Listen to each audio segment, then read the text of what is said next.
알겠습니다.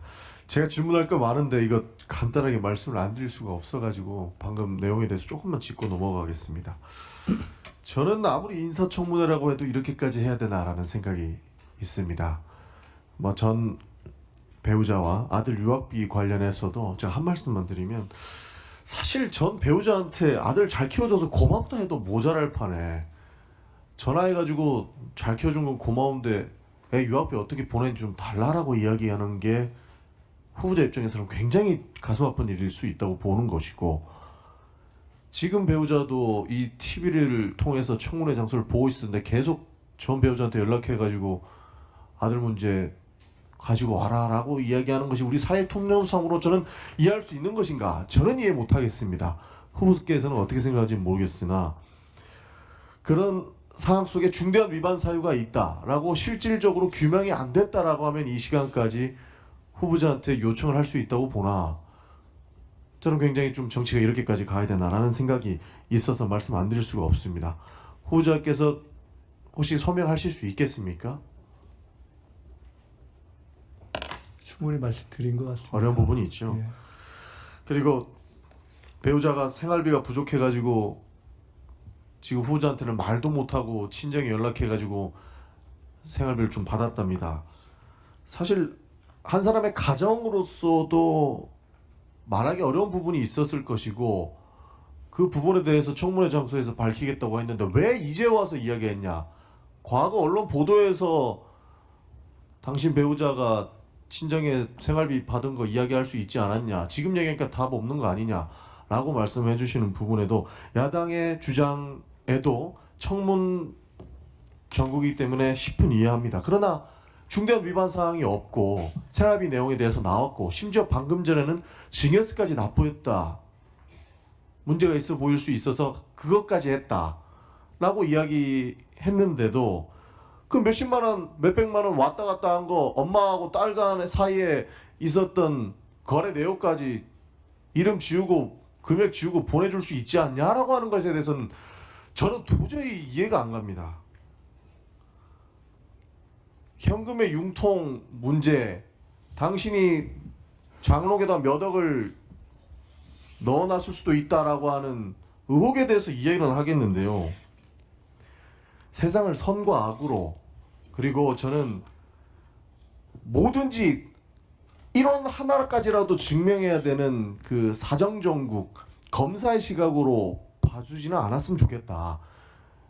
국무총리를 검증하는 단계에서 그 생활비 문제, 그 가정사 문제까지 다 끄집어내가지고 이 사람의 논란을 사실상 없는 사실로 덮어 씌우려고 하는 부분에 대해서는 인정할 수가 없는 부분이고, 저는 후보자님께서 만약에 해당 부분 뭐 몇십만 원, 몇백만 원 엄마한테 딸이 요청해서 받은 것까지 증명한다 그러면 저는 저희 의원실을 안 보내주셔도 됩니다. 이거는 인간적으로 안 맞다고 생각을 합니다.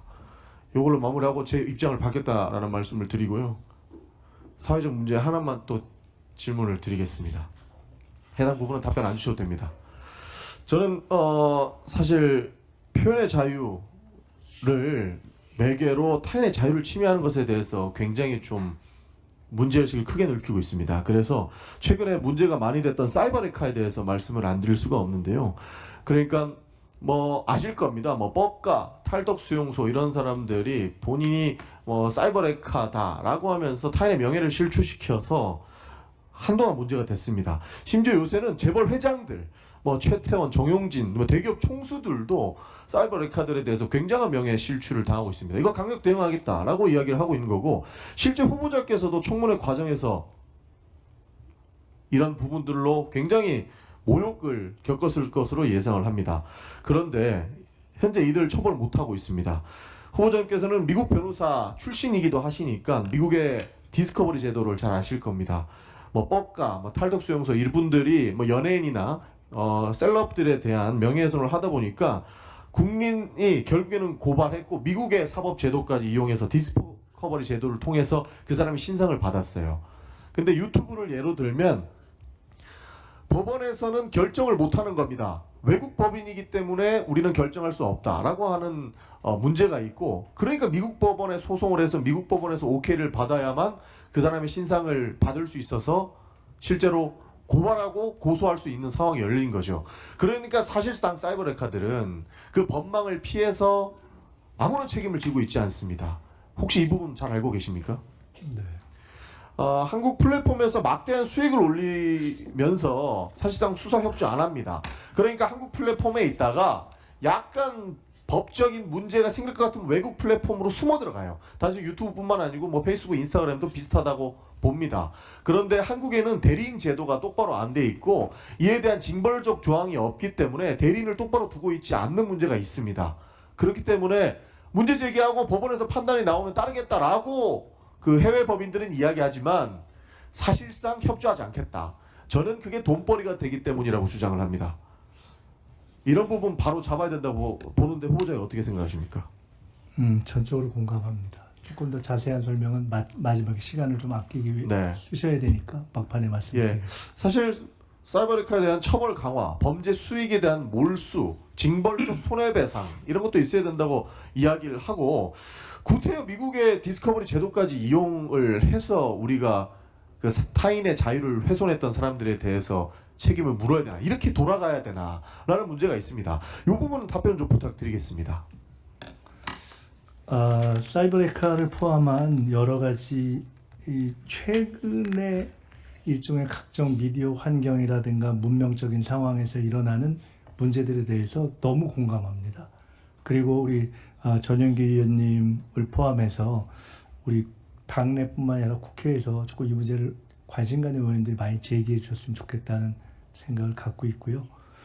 사실은 아까 미국 말씀하셨지만은 제가 미국서 법 공부를 하면서 제일 크게 하나 느꼈던 것이 야, 미국에서는 어떻게 이렇게 명예훼손 특히나 공인에 관련된 것을 이렇게 폭을 넓게 하지? 하는 게 참 이해가 안 갈 정도로 그 폭도 넓고 많이 참더라고요.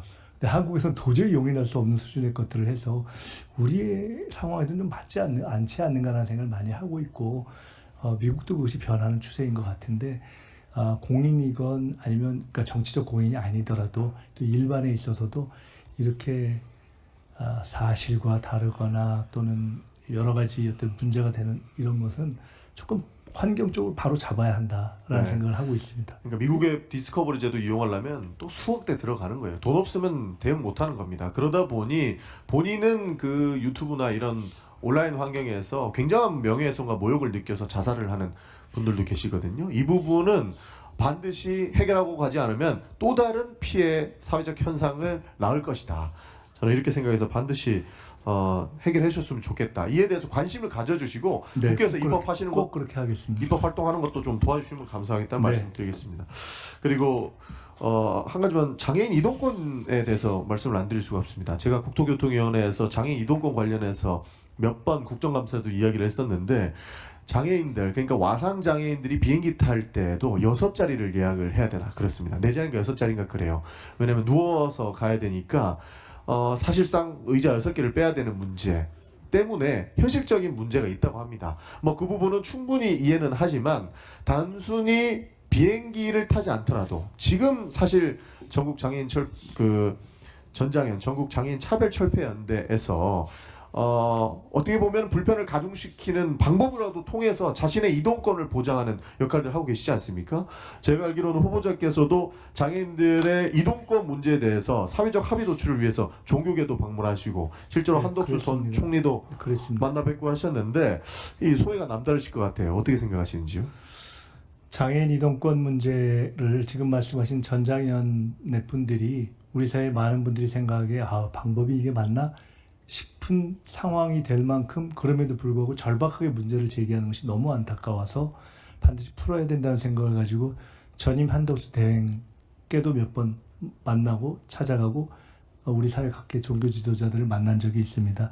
우리 사회가 유니버설 디자인 뭐 이런 차원에서 반드시 이것을 풀어야 된다고 보고요. 제가 총리가 되면 작더라도 명확하게 성과를 만들어내겠습니다. 사실 지금 정치권의 논란이 이 장애인분들이 이동권을 요구하면서 하는 행위들이 출근 시간에 바쁜데 왜 이러 계속하냐 이거 못하게 처벌해야 된다 이런 식으로 비화돼서 저는 굉장히 무리라고 봅니다. 저도 휠체어를 타고 광화문역을 가봤는데 그 큰 역사에 엘리베이터 하나 있어요. 사실상 이동권이 보장이 안 되는 것을 몸소 체험 그런 차원에서 이 사람들이 왜 그렇게까지 할 수밖에 없는지에 대한 그 사회적 논란에 대해서 초딩 후보자들 잘 이해를 하고 계시니까 작더라도 최대한의 그 책임을 사회적 책임을 이뤄주실 것을 요청을 드리겠습니다. 네. 전영기 의원님께서 아까 그 신상 관련한 자료 문제에 대해서 혹시 제가 이 문제에 대해서 더 논할 상황이 되더라도 전 의원님께서는 필요치 않다라는 말씀을 감사하게 주셔서 그것에 대해서 감사하다는 말씀을 드리면서 아까 우리 존경하는 주진우 의원님께서도 이 자리에 안 계시지만은 제게 여러 가지를 믿지만 검증해야 된다는 차원에서 질문하는 것이다라고 말씀을 주신 것을 포함해서 한 말씀 드리자면 제가 털릴 만큼 털린 사람이고 낼 만큼 다 낸 사람이고 그래봐야 2억이 안 되는 사람입니다. 그렇기 때문에 좀 크게 보시고 더 큰 국가의 미래와 관련된 질의를 해주시면 저도 더 열심히 할 수 있겠다는 부탁의 말씀을 올립니다. 네. 전영기 의원님 수고하셨습니다.